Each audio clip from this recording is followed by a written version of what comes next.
बहू की बिगड़ी माँ। अब मेरी बेटी का घर है, मतलब मेरा ही घर है ना। क्या आप भी समझन जी। हाँ हाँ, वो बात भी सही है आपकी। ये तो आप ही का घर है, जब चाहे मुंह उठा के आ जाया कीजिए, कोई दिक्कत नहीं। ये कहानी है त्रिवेणी की, जिसकी बेटी मालविका की शादी अर्जुन से होती है। अर्जुन एक बहुत ही बड़ा बिजनेसमैन होता है और अर्जुन और मालविका को कॉलेज से ही एक दूसरे से प्रेम होता है। अपनी बेटी महलों में ब्याही गई है, इस बात का पूरा फायदा उठाती है त्रिवेणी, क्योंकि त्रिवेणी को पहले से ही चोरी करने की आदत होती है। और अब वो अपनी बेटी मालविका के ससुराल में बार बार जाकर चोरियां करना शुरू कर देती है। तो चलिए देखते हैं कि कैसी है इस बिगड़ी हुई माँ की कहानी। मम्मी, सासू माँ, ये लीजिए नाश्ता। माँ, ये बिस्किट्स आप मत खाइए, ये शुगर फ्री बिस्किट्स सासू माँ के लिए हैं, इन्होंने खास विदेश से मंगवाए हैं। अरे रहने दो मालविका बहू, पूनम रायचंद का दिल बहुत बड़ा है। मैं गरीबों को इतना दान करती हूँ, तो क्या अपनी समधन को एक बिस्किट नहीं दे सकती? Just kidding समधन जी। और हाँ मालविका बहू, आइंदा से तुम ये नौकरों वाले काम बिल्कुल मत करना। इन सब के हाथों में क्या मेहंदी रची है? मालकिन, वो पिछली बार सोने और चांदी के बर्तन हमसे टूट गए थे, इसलिए हमें बड़े साहब ने रसोई का काम करने से मना किया है। अरे चिल चिल, हम रायचंद हैं और इस महल में ऐसे हजारों सोने और चांदी की चीजें हैं। टूटती है तो टूटने दो, हमारे पास किसी भी चीज की कोई कमी नहीं है।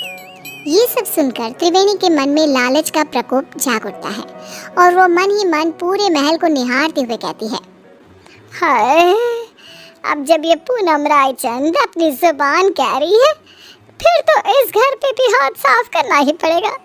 अपनी बेटी का ससुराल है तो क्या हो, इसमें कोई लाज शर्म नहीं। उल्टा मैं तो भाग्यवान हूँ कि मेरी बेटी एक महल की बहू बनी है। त्रिवेणी अब रायचंद मैंशन में रोजाना आना शुरू करती है और वो चुपके से पूनम के कमरे में घुसकर उसकी अलमारी से उसकी साड़ियाँ और गहने चुराती है और अपने बैग में लेकर पीछे के गेट से रफू चक्कर हो जाती है।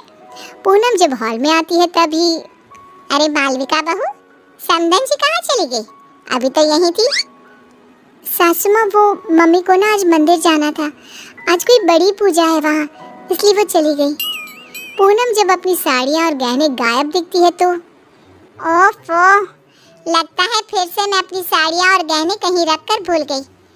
लगता है लॉन्ड्री में गई है साड़ियाँ और गहनों को पॉलिशिंग के लिए दिया होगा।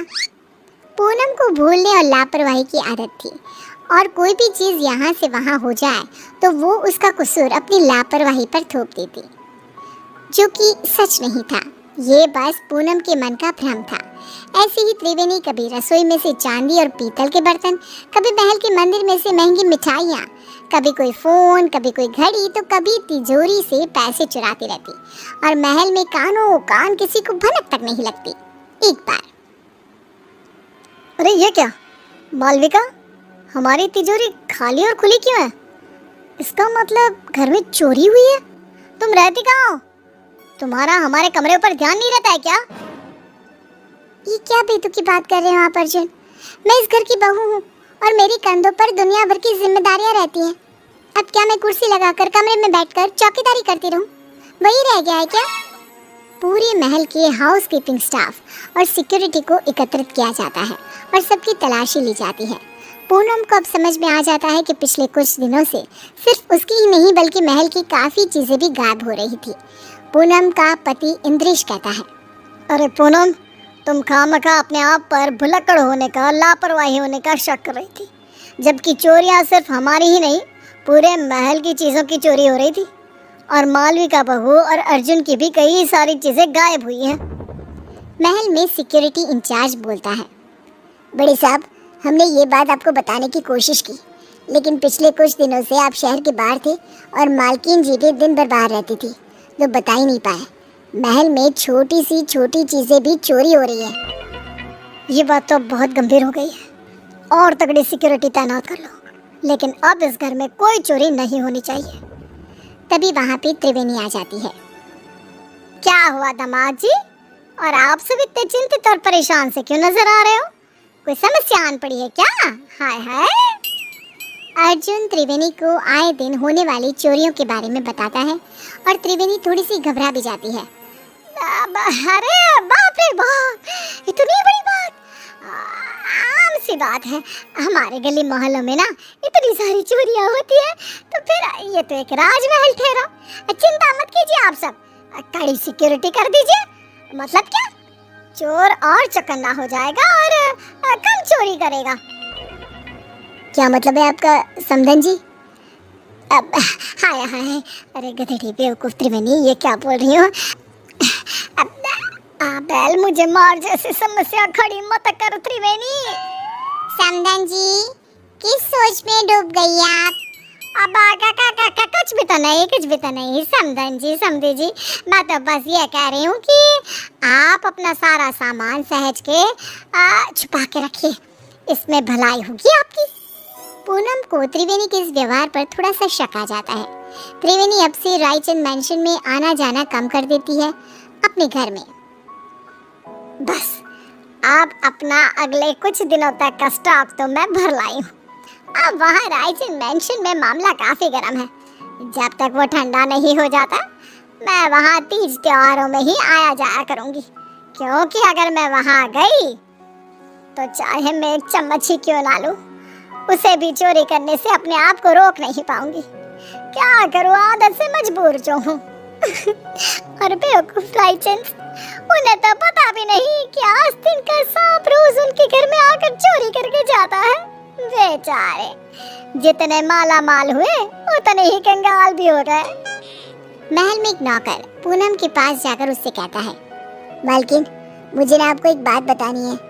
वो दरअसल छोटी मालकिन की मम्मी यानी कि त्रिवेणी जी को मैंने अपनी आंखों से चोरी करते हुए देखा था। क्या तुम घन चक्कर हो क्या? तुम्हें ये बात मुझे पहले बतानी चाहिए थी ना। मुझे वैसे भी उस सो कॉल्ड समधन जी त्रिवेणी पर शक तो आ ही रहा था, लेकिन कंफर्म नहीं कर पा रही थी मैं आपको ये बात पहले इसलिए नहीं बता रहा था क्योंकि मेरे पास कोई सबूत नहीं था और आप मेरी बात पर विश्वास भी नहीं करते। और तो और त्रिवेणी जी इतनी चालाक हैं कि उन्होंने महल की उन्हीं जगहों पर चोरी की है जहाँ सीसीटीवी कैमरा नहीं है। अब देखना मैं क्या चक्रव्यूह रचाती हूँ। अब मैं हमारा पुश्तैनी हीरे का हार सरेआम हॉल में रख दूंगी और जैसे ही वो त्रिवेणी उस हार को चुराएगी तब मैं उसे रंगे हाथ पकड़ लूंगी। पूनम की इन सब बातों को मालविका कमरे के बाहर ही सुन लेती है और वो अत्यंत हैरान और स्तब्ध हो जाती है। मालविका फौरन अपनी माँ त्रिवेणी को फोन लगाती है। मम्मी, आपसे ये उम्मीद नहीं थी। आपने अपनी ही बेटी के ससुराल में इतनी सारी चोरियां की। Very bad mummy. सासू माँ को आपकी इन काली करतूतों के बारे में सब पता चल चुका है।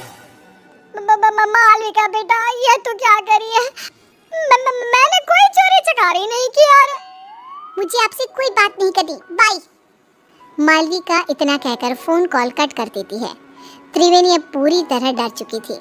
वहीं रायचंद मैंशन में पूनम हॉल में खुले आम पुश्तैनी हीरे का हार रख देती है और त्रिवेणी को न्योता देने के लिए फोन लगाती है। त्रिवेणी पूनम का कॉल देखकर कांपने लगती है। पूनम, रायचंद का कॉल, मेरी तो आज शामद है।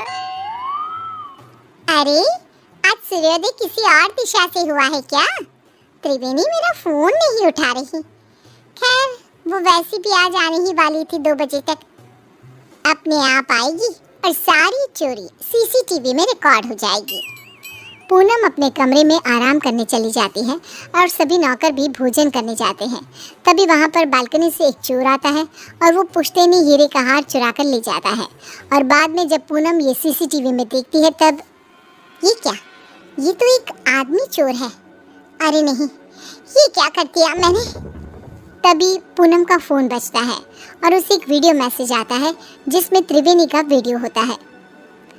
क्यों समधन जी, आपको क्या लगा आप मुझे पकड़ लोगी?